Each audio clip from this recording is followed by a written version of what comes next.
আমরা বাদ দিয়ে দিয়েছি, নিজে শিক্ষা অর্জন করছি।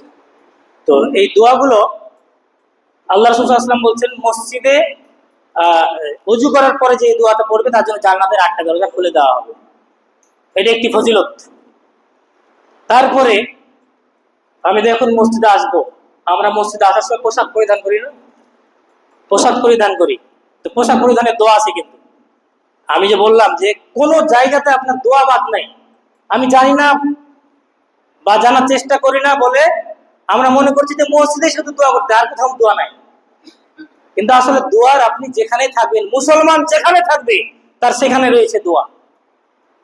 আল্লাহ রাসূল সাল্লাল্লাহু আলাইহি ওয়াসাল্লাম বলছেন, যখন কেউ কাপড় পরিধান করবে, এখন মসজিদে আসছেন, মসজিদে আসলে কাপড় পরিধান করতে হবে, পাঞ্জাবি জামা জুব্বা যাই পরেন, তখন বলতে হবে আলহামদুলিল্লাহিল্লাযী কাসানি হাযা সাওব রাযাকানিহি মিন গায়রি হাওলিন মিন্নি ওয়ালা কুওয়া। অর্থ বলতে গেলে অনেক দেরি হয়ে যাবে। যে এই যে দোয়াটি পড়তে হয়, আমরা কিন্তু দোয়া পড়ি না, এমনিতে পড়তে পড়তে চলে আসে, মানে কাপড় পরি কিন্তু দোয়া পড়ি না। তারপরে যদি নতুন কাপড় হয় তা আলাদা দোয়া রয়েছে। নতুন কাপড় হলে আরেকটু আলাদা দোয়া রয়েছে, আল্লাহুম্মা লাকাল হামদু, হে আল্লাহ সমস্ত প্রশংসা আপনার জন্য। তারপরে তিনি বলছেন যে আপনি আমাকে এই কাপড়টি পরিধান করার তৌফিক দিয়েছেন। এই কাপড়ের অনিষ্টতা থেকে যে উদ্দেশ্যে তৈরি করা হয়েছে সেই উদ্দেশ্য পূরণ করার কল্যাণটা আমাকে দান করুন এবং অকল্যাণটা দূর করুন। আল্লাহুম্মা লাকাল হামদু কাসাউতানিহি, এই পোশাক পরিধানের ক্ষমতা আপনি আমাকে দিয়েছেন। এইভাবে এই দোয়াটি পড়লেন। এবার বাড়ি থেকে বের হবে, বিসমিল্লাহি তাওয়াক্কালতু আলাল্লাহি লা হাওলা ওয়ালা কুওয়াতা ইল্লা বিল্লাহ, বাম পা দিয়ে। এখন ভাবছেন যে আমি কি মসজিদ পর্যন্ত আসবো এমনিতেই, মানে কোনো মুখ বন্ধ করে, জবান বন্ধ করে না, এমনিতে নফল সুবহানাল্লাহ আলহামদুলিল্লাহ বলা সেটি আলাদা কথা, কিন্তু এখানে নির্ধারিত দোয়া রয়েছে, আপনি মসজিদ আসবেন, আমি মসজিদে যাব, মসজিদে গমন করার একটা দোয়া রয়েছে, আল্লাহুম্মা জাআল ফি কলবি নূরা, হে আল্লাহ তুমি আমার কলবে নূর পরিপূর্ণ করে দাও। আল্লাহুম্মা জাআল ফি কলবি নূরা ওয়া ফি লিসানি নূরা, তুমি আমার জিহ্বা জবানে নূর দান করো। ওয়া মিন ওয়াজআল ফি সামঈ নূরা, আমার দুই কানে নূর দান করো। ওয়াজআল ফি বাসারি নূরা, আমার দুই চোখে নূর দান করো।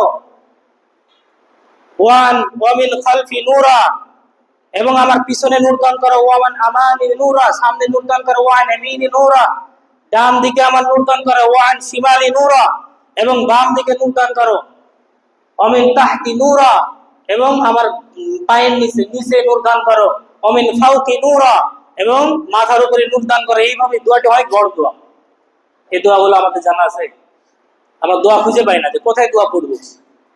এইগুলো যদি আমরা জায়গা মতো স্থান কাল পাত্র ভেদে আমল করি, তাহলে ইনশাল্লাহ বরকত বারাকা আমরা লাভ করতে পারব, আমাদের জীবনটা বরকতে পরিপূর্ণ হয়ে যাবে এবং আমরা নিরাপত্তা পেয়ে যাব। আরো সকাল সুন্দর অনেক দোয়া রয়েছে, তবে এই দোয়াগুলো। এরপরে মসজিদে আসলাম, মসজিদে এসে মসজিদে ডান পা দিয়ে কি বলতে হবে? বিসমিল্লাহি ওয়াসসালাতু ওয়াসসালামু আলা রাসূলিল্লাহ, আল্লাহুম্মা ইফতাহ লি আবওয়াবা রাহমাতিক। এই দোয়াটি পড়তে হবে ডান পা দিয়ে। মসজিদে সালাত সম্পূর্ণ হলো, সব কিছু হলো, এবার মসজিদ থেকে বের হব, তখন কি বলতে হবে? বাম পা দিয়ে আল্লাহুম্মা ইন্নী আসআলুকা মিন ফাদলিক। কয়জন দোয়াগুলো আমল করি তাড়াহুড়ো করে, ডান পা আগে দিতে হবে না বাম পা, এগুলো খেয়াল করি যে এই দোয়াগুলো আমরা অবশ্যই নিয়ম মতন পড়বো। মসজিদ থেকে বের হয়ে গেলাম, মানুষের সঙ্গে দেখা হলো, আসসালামু আলাইকুম ওয়া রাহমাতুল্লাহি ওয়া বারাকাতুহু, সালাম মুসাফা হলো। যে কেউ যদি মুসাফা করে, ইয়াগফিরুল্লাহ লানা ওয়ালাকুম, যে একটা কথা বলে, এটি কিন্তু জায়েজ নাই, এটি মানে এটা সহি নয়। সালাম এবং কেউ যদি মুসাফা করে, তাহলে আল্লাহ সুবহানাহু ওয়া তাআলা তার সাগীরা গুনাহগুলো ক্ষমা করে দেন, যতক্ষণ পর্যন্ত সে কি করে? মুসাফাতে হাত দিয়ে রাখে, ততক্ষণ পর্যন্ত তার সাগীরা গুনাহগুলো ক্ষমা হয়ে যায়। এবং কেউ যখন সালাম দেয়, যে আগে সালাম দেবে সে অহংকার মুক্ত, সে বেশি ফজিলত লাভে ধন্য হবে। আপনি যখন কবরের সামনে গেলেন, তখন আরেকটি দোয়া আছে যা আমি বিগত জুমাতে বলেছি। এরপরে এই দোয়াগুলো মুখস্থ করতে হবে। মানুষ মারা যাওয়ার সময় একটি আমি হাদিস পাঠ করেছি, আবু সাঈদ খুদরী রাদিয়াল্লাহু তাআলা আনহু থেকে বর্ণিত। মানুষ মনে করছেন মারা যাচ্ছে, এই মানুষ মারা যাওয়ার সময় তার এখনো জানটা যায়নি, এরকম মুহূর্তে তাকে কি বলতে হবে? কোরআন শোনাতে হবে, সূরা ইয়াসিন, সূরা কফ, নাকি আর অন্য কোনো সূরা? না, এরকম কোনো সুযোগ নাই। আল্লাহ আবু সাঈদ খুদরী রাদিয়াল্লাহু তাআলা বর্ণনা করছেন, আল্লাহ রাসূল সাল্লাল্লাহু আলাইহি ওয়াসাল্লাম ইরশাদ করেছেন যে তোমাদের যারা মৃত্যুবরণ পথযাত্রী ব্যক্তি তাদেরকে তোমরা লাকিনু মাউতাকুম লা ইলাহা ইল্লাল্লাহ, লা ইলাহা ইল্লাল্লাহ তালকিন দান করো। তালকিনটা কিভাবে দিতে হবে? মাইয়েতের এখনো প্রাণ যায় যায় অবস্থা, যায়নি, তখন তার কানের গোড়াতে লা ইলাহা ইল্লাল্লাহ বলতে হবে। তাকে বলতে হবে না এই তুমি বলো বলো, সে বুঝে যে বলবে কি বলবে না। মৃত্যুর কষ্ট এত কষ্ট যে মানুষ যখন কষ্টে পড়ে তখন তার জবান দিয়ে কুফরি কথাও বের হয়ে যায়। কিন্তু মান ক্বালা আখিরুল কালামে লা ইলাহা ইল্লাল্লাহ দাখালাল জান্নাহ, যার শেষ কালাম হবে লা ইলাহা ইল্লাল্লাহ, তার স্থান জান্নাতে। সুবহানাল্লাহ। তো এই ব্যক্তি যাতে পীড়াপিড়ির কারণে, তার কষ্টের কারণে এমন কথা বলে না দেয় যেটাতে আল্লাহর আগুন নিতে হবেন, এবং সেটাই তার শেষ কথা, সেই জন্য তাকে পীড়াপিড়ি না করে লা ইলাহা ইল্লাল্লাহ তালকিন দিতে হবে। সূরা ইয়াসিন, সূরা মুলক এগুলো শোনা যাবে না, এগুলো শোনার টাইম তার শেষ হয়ে গেছে। এবং শেষ কালাম তার লা ইলাহা ইল্লাল্লাহ কিভাবে হবে সেই ব্যবস্থা করতে হবে। এরপরে আমরা তার মৃত্যুর পরে জানাজা দিব। যে জানাজা সম্পর্কে আমি আগেও বলেছি যে জানাজার দোয়া আমরা অনেকেই জানি না, নিয়ম তো জানি না, দোয়াও জানি না। হুজুকে বাঙালি শুধু দাঁড়িয়ে জানাজা পড়ে চলে আসি, জানাজার ফজিলত তো পাই না, এখানে অনেক গুনাহও হয়। কারণ আমাদের জিন্দেগি, আমাদের বয়স শেষ হয়ে গেল, 60, 70, 80 হয়ে গেল, কিন্তু এই জানাজার দোয়াগুলো শিক্ষার জন্য সময় আমরা বের করতে পারলাম না। সব দুনিয়ার কাজ কলা কৌশল আমরা করতে পারছি, কিন্তু জানাজার দোয়া, দুইটা দোয়া রয়েছে, একটি খাস দোয়া, একটি আম দোয়া। যেটি প্রথমে বলা হয় আম দোয়া, আল্লাহুম্মা গফিরলি হাইয়িনা, যেটা অনেকেরই মুখস্থ আছে, কিন্তু খাস দোয়াটা যেটা প্রয়োজন সেটা মুখস্থ নাই। এত দুঃখজনক বিষয় আমাদের। মাইয়েতের জন্য যেটা খাস দোয়া ওটাই আমাদের মুখস্থ নাই, আম দোয়াটা মুখস্থ আছে। এই দোয়াটার অর্থটা শুনলে আপনারা বুঝতে পারবেন যে এখানে বলা হচ্ছে আল্লাহুম্মা গফিরলি হাইয়িনা, হে আল্লাহ তুমি আমাকে, এবং এখানে আগে নিজের দোয়া করছে যে ইমাম নামাজ পড়াইছে। জেনে রাখা ভালো যে জানাজার যে নামাজ এটা হচ্ছে মাইয়েতের জন্য খাস দোয়া। মাইয়েতের জন্য দোয়া করার জন্য এটা সালাতুল জানাজাকে নির্ধারণ করা হয়েছে। মরার মানে দাফন দেওয়ার পরেও আবার নতুন করে দোয়া করার প্রয়োজন নাই।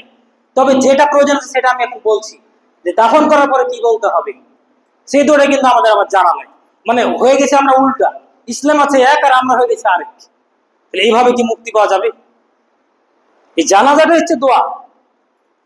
জানাজার শুরুতে সূরা ফাতিহা, তারপরে একটি সূরা, তারপরে দরুদ শরীফ, তারপরে যে আমরা যে দোয়াটি পড়ছি আল্লাহুম্মা গফিরলি হাইয়িনা, এর অর্থটা দেখেন, আল্লাহ তুমি আমাদের মধ্যে যারা জীবিত রয়েছে তাদেরকে আগে ক্ষমা করো। মানে এটা আগে যারা বেঁচে আছে তাদের ক্ষমা হলো, মায়েদের জন্য এখনো দোয়া হয়নি।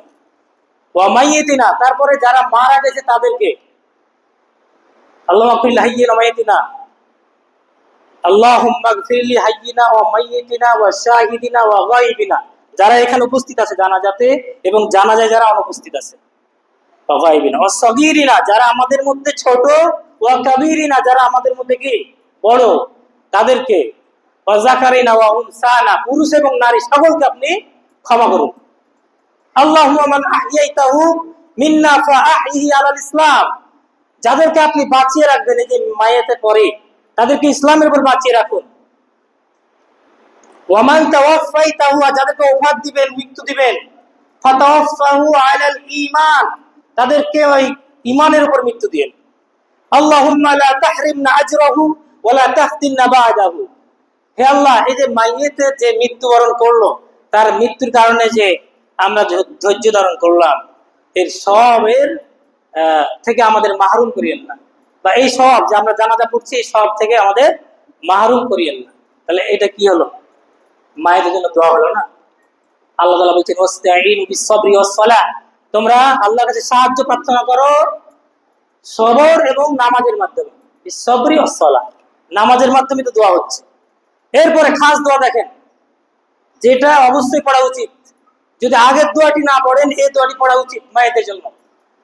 আল্লাহ রাসূল সাল্লাল্লাহু আলাইহি ওয়াসাল্লাম বলছেন মায়েদের জন্য যেটা খাস দোয়া সেটা হলো আল্লাহুম্মা গফির লাহু, হে আল্লাহ, এখানে এক বছরের দোয়া হচ্ছে, মানে মায়েরকে নির্দিষ্ট করে। আল্লাহুম্মা গফির লাহু, হে আল্লাহ তুমি এই মায়েরকে ক্ষমা করো। ওয়ারহামহু, তারপর রহম করো। ওয়াআফিহি, তাকে নিরাপত্তা দান করো। ওয়াফু আনহু, পরিপূর্ণ নিরাপত্তা এবং তাকে মাফ করো। ওয়াকরিম নুজুলাহু, তাকে সম্মানিত আতিথেয়তা দান করো। ওয়াসি মাদখালাহু, তার কবরকে প্রশস্ত করে দাও। শুধু এখানে মাইয়েতের জন্য দোয়া হচ্ছে, অর্থ বুঝি না, এই জন্য আমরা এর মর্ম উপলব্ধি করতে পারি না। ওয়াগসিলহু বিল মাই ওয়াল সালজি ওয়াল বারাদ, তাকে তুমি পরিষ্কার করো, মানে ধৌত করো পানি দ্বারা, বরফ দ্বারা এবং শিশির দ্বারা। ওয়ানাক্কিহি মিনাল খাতায়া, তার পাপকে তুমি এমন ভাবে মিটিয়ে দাও কামা নাক্কাইতা সাউবুল আবিয়াদ মিনাদ দানাস, যেভাবে সাদা কাপড়কে পরিষ্কার করা হয় পানি দিয়ে, তো পরিষ্কার করা হয় সাদা কাপড়কে যেভাবে পরিষ্কার করা হয় সাবান দিয়ে বা বিভিন্ন ডিটারজেন্ট দিয়ে পরিষ্কার করা হয় না, সেইভাবে তুমি তাকে পরিষ্কার করে দাও পাপ থেকে। সুবহানাল্লাহ। ওয়া আবদিলহু দারান খায়রাম মিন দারিহি, তাকে দুনিয়ার যে তুমি বাড়িঘর দিয়েছিলে তার চাইতে উত্তম বাড়িঘর দান করে পরকালে। সুবহানাল্লাহ। ওয়াবদিলহু দারান খায়রাম মিন দারিহি ওয়া আহলান খায়রাম মিন আহলিহি, তাকে দুনিয়াতে যে তুমি পরিবার দিয়েছিলে তার চাইতে উত্তম পরিবার দান করো। ওয়া যাওজান খায়রাম মিন যাওজিহি, তাকে যেমন স্ত্রী দান করেছিলে তার চাইতে স্ত্রী নাই, যাওজান মানে জোড়া, পুরুষ হলে হবে তার স্বামী আর স্বামী হলে হবে পুরুষ। ওয়াজাওজান খায়রাম মিন যাওজিহি, তাকে উত্তম দুনিয়ার চাইতে উত্তম জোড়া দান করো। সুবহানাল্লাহ। ওয়াদখিলহুল জান্নাতা, তাকে জান্নাতে প্রবেশ করাও। ওয়াইজহু মিন আযাবিল কবর, এবং তাকে কবরের আযাব থেকে রক্ষা করো। ওয়া আযাবিন নার, এবং জাহান্নামের আযাব থেকে রক্ষা করো। এবার বলেন আপনারা এবার বলেন তো, যে মাইয়েতকে দাফন করার পরে, কবর দেওয়ার পরে এর চাইতে উত্তম দোয়া আপনার হুজুর করতে পারে কিনা? আল্লাহ রাসূল যে নামাজের মধ্যে যে দোয়াটা শিক্ষা দিলেন, এত সুন্দর দোয়া, এর চাইতে উত্তম দোয়া যেটা আমরা জানাতে পড়লাম, এর চাইতে উত্তম দোয়া হুজুর বাংলা ভাষায় করতে পারে কিনা বলেন তো দেখি? অসম্ভব, সম্ভবই না। প্রত্যেকটা ভাষা আল্লাহ রাসূল সাল্লাল্লাহু আলাইহি ওয়াসাল্লাম থেকে আগত। এইভাবে মাইয়েতকে বিসমিল্লাহ ওয়া আলা মিল্লাতি রাসূলুল্লাহ এই জানাজা পড়ে আমরা সালাম ফিরালাম। কত সুন্দর দোয়া! আর কিছু প্রয়োজন আছে? ব্যক্তিগতভাবে পেট মানে বানিয়ে, ব্রেন দিয়ে বানিয়ে কোনো নতুন করে দোয়ার সিস্টেম চালু করার আমাদের রাইট আছে? এরপরে আল্লাহ রাসূল সাল্লাল্লাহু আলাইহি ওয়াসাল্লাম বলেছেন বিসমিল্লাহি ওয়া আলা মিল্লাতি রাসূলিল্লাহ, এই দোয়াটি বলে তাদেরকে নামাতে হবে এবং সবাইকে পড়তে হবে, ডান কাঁধে শোয়াতে হবে। ডান কাঁধে কিভাবে করবেন? এটাই সুন্নাত। এমনি চিৎ করে শোয়া জায়েজ নাই, এমনকি আপনি যে ঘুমায় ওখানে চিৎ করে শোয়ার কোনো সুযোগ নাই, ডান কাঁধে শুতে হবে। তো মায়েরকে কবর দেওয়ার পরে, দাফন সম্পূর্ণ করার পরে আমরা যে দোয়ার কথা বলি, দোয়া আছে, সেই দোয়াটি হলো আপনাকে আমাকে মুখস্থ করতে হবে, একে অপরের উপর ছেড়ে দিলে হবে না, নিজেকে মুখস্থ করতে হবে কষ্ট করে। ছোট্ট একটি দোয়া, যারা এখানে ক্লাস করেছিল তারা দোয়াটি মুখস্থ করেছেন, আমার শ্রদ্ধেয় চাচাজিরা। আল্লাহুম্মা গফির লাহু ওয়া সাব্বিতহু, হে আল্লাহ তুমি তাকে মাফ করো এবং তাকে অটল রাখো, কারণ এখন তাকে প্রশ্ন করা হচ্ছে, এখন তাকে অটল রাখো ইমানের উপরে। আল্লাহু গফির লাহু ওয়া সাব্বিতহু। তো এইভাবে এত দোয়া আছে আমাদের চলতে ফিরতে, বলে একজনও শেষ করা সম্ভব নয়। এরপরে আমরা যখন ঘুমাতে যাব, তখন আল্লাহ রাসূল সাল্লাল্লাহু আলাইহি ওয়াসাল্লাম বলছেন যে যখন মানুষ তোমার ঘুমাতে যাবে তখন ডান কাঁধে ডান হাতকে ডান গালের নিচে ডান হাতের তালুকে দিয়ে ডান কাঁধে বলবে যে তোমরা এই ঘুমের সময় এই আল্লাহুম্মা কিনি আযাবাকা ইয়াউমা তাবআসু ইবাদাকা, রব্বি কিনি আযাবাকা ইয়াউমা তাবআসু ইবাদাকা, এই দোয়াটি বলবে। আল্লাহুম্মা বিসমিকা আমুতু ওয়া আহইয়া, এই দোয়াগুলো পড়বে। তারপরে ইখলাস, ফালাক, নাস একবার পড়ে হাতে ফু দিয়ে মাথা থেকে যতদূর হাত যাবে মাসাজ করতে হবে, এভাবে 3 বার। এরপরে আয়াতুল কুরসি পড়বে, আয়াতুল কুরসি যে ব্যক্তি পাঠ করবে ঘুমের সময় সারা রাত, সুবহানাল্লাহ, আল্লাহ সুবহানাহু ওয়া তাআলা তার কাছে ফেরেশতাকে নিযুক্ত করে দেন তার হেফাজতের জন্য ফজরের আযান পর্যন্ত, আয়াতুল কুরসি।